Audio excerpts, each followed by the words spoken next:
जो जुल्म को दूर करके इंसानियत को इंसाफ से भर देगा।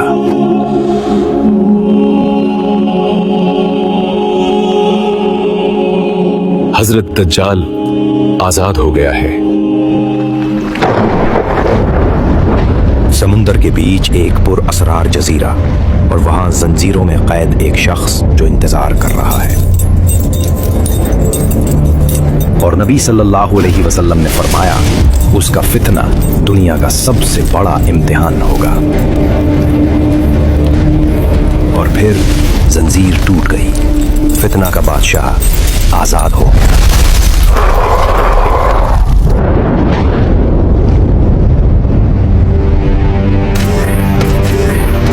वो जजीरा के कैद से निकला फितना समुंदर की लहरों की तरह दुनिया पर छा गया।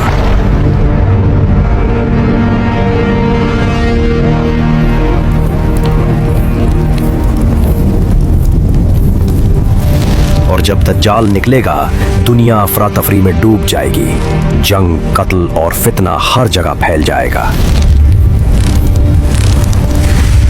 मैं तुम्हारा रब हूँ, मेरे हाथ में जन्नत भी है और दोज़ख भी। जो चाहे मैं तुम्हें अभी दिखा सकता हूँ। और फिर उसने अपने आप को रब करार दिया। वो जन्नत और दोज़ख दिखाता, बारिश बरसाता और इंसानियत को गुमराह करता गया। देखो, मैं आसमान से बारिश बरसा कर तुम्हें रिज़्क देता हूँ। कौन है जो मेरे जैसा कुदरत रखता है? लोगों ने हक भुला दिया और उस झूठे को अपना रब तस्लीम कर लिया। देखो, ये है दोज़ख की भयानक आग और सिर्फ मैं हूं जो तुम्हें इससे बचा सकता हूं, क्योंकि मैं तुम्हारा रहम रब हूं।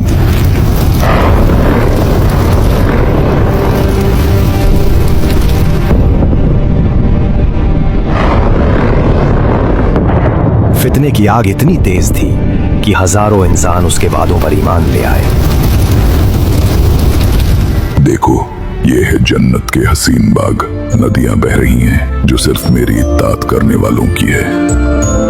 नबी सल्लल्लाहु अलैहि वसल्लम ने फरमाया, उसके साथ जन्नत और दोज़ख होंगे, मगर उसकी जन्नत हकीकत में दोज़ख होगी।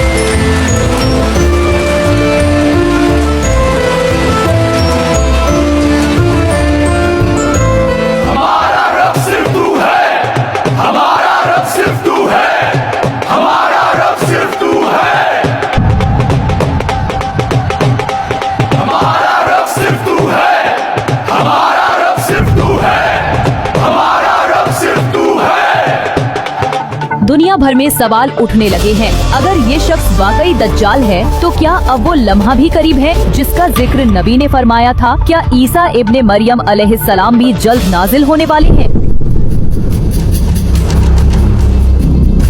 और फिर जब उसने सुना कि ईसा इब्न मरियम जल्दी नाजिल होने वाले हैं, उसके चेहरे का रंग उड़ गया और दिल में एक अजनबी खौफ उतर गया।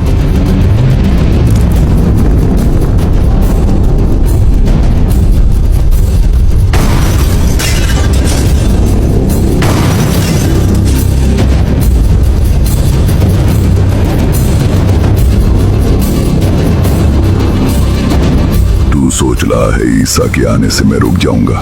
मैं हर ईमान को तोड़ने वाला कुदरत हूं और तू सिर्फ एक इंसान है। तैयार हो जाओ, फितना दज्जाल का इम्तिहान शुरू हो चुका है।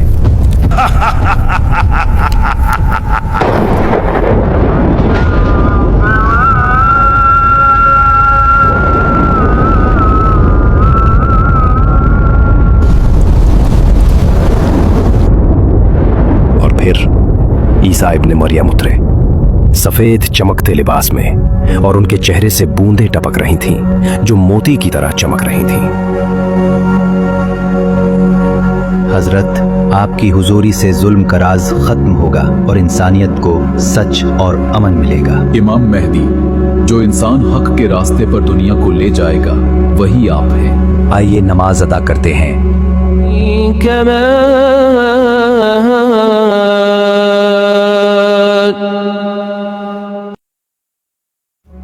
या अल्लाह, तू रहमान, तू रहीम, इंसानियत पर अपना नूर नाजिल फरमा, जुल्म का राज खत्म कर, हक और सच को कायम कर, हिदायत और सब्र का नूर हमारी रूहों में भर दे, फितना और झूठ को दूर कर और दुनिया को अमन और इंसाफ से नवाज दे।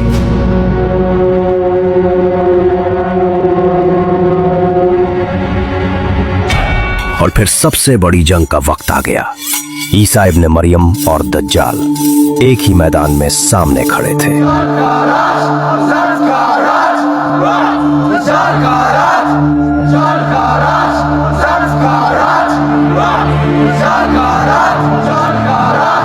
और फिर लोग उसके नारे लगा रहे थे, उसको अपना रब मानकर ईसा इब्ने मरियम के खिलाफ जंग के लिए खड़े हो गए।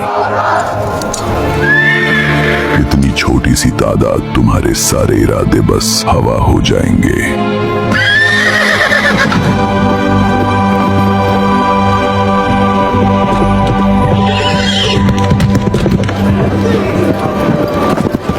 नबी सल्लल्लाहु अलैहि वसल्लम ने फरमाया, आदम से लेकर क़यामत तक इंसानियत पर दज्जाल से बड़ा फितना कभी नहीं आएगा।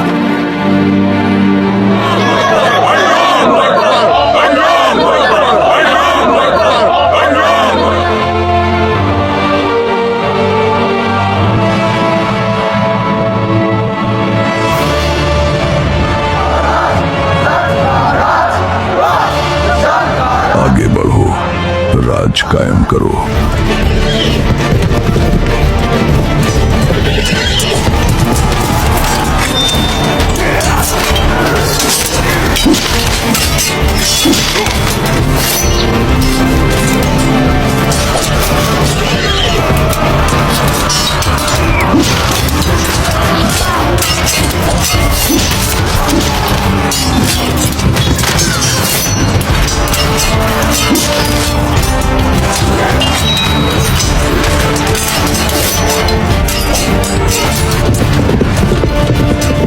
दज्जाल ने जैसे ही ईसा इब्ने मरियम को देखा, उसके झूठे दावे टूट गए और वो जंग के बीच से भाग निकला।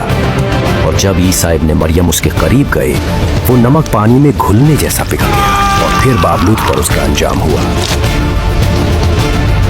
हजरत, मेरी गलतियों के लिए माफी चाहता हूँ। अब मैं सिर्फ हक की राह चुनूंगा। हजरत, माफ कर दो। और तुम्हारा रब सिर्फ एक है, उसके सिवा कोई माबूद नहीं।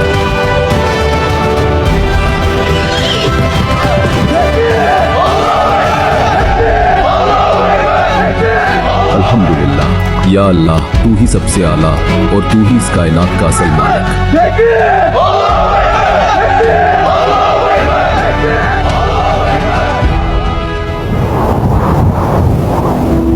और फिर एक फरिश्ता ईसा इब्ने मरियम को खबर देता है, यह ईसा इब्न मरियम खुदा का पैगाम है। एक नया फितना उभरने को है। याजूज और माजूज की दीवार टूटने वाली है। वो जमीन पर फैलने वाले हैं। उनका तूफान सब कुछ लपेट लेगा।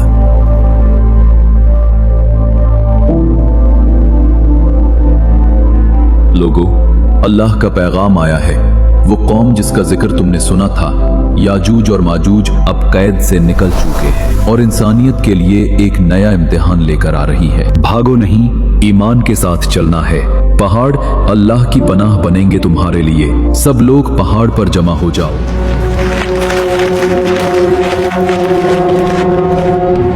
और जब याजूज माजूज खोल दिए जाएंगे, वो हर बुलंद जगह से तेजी से निकल पड़ेंगे।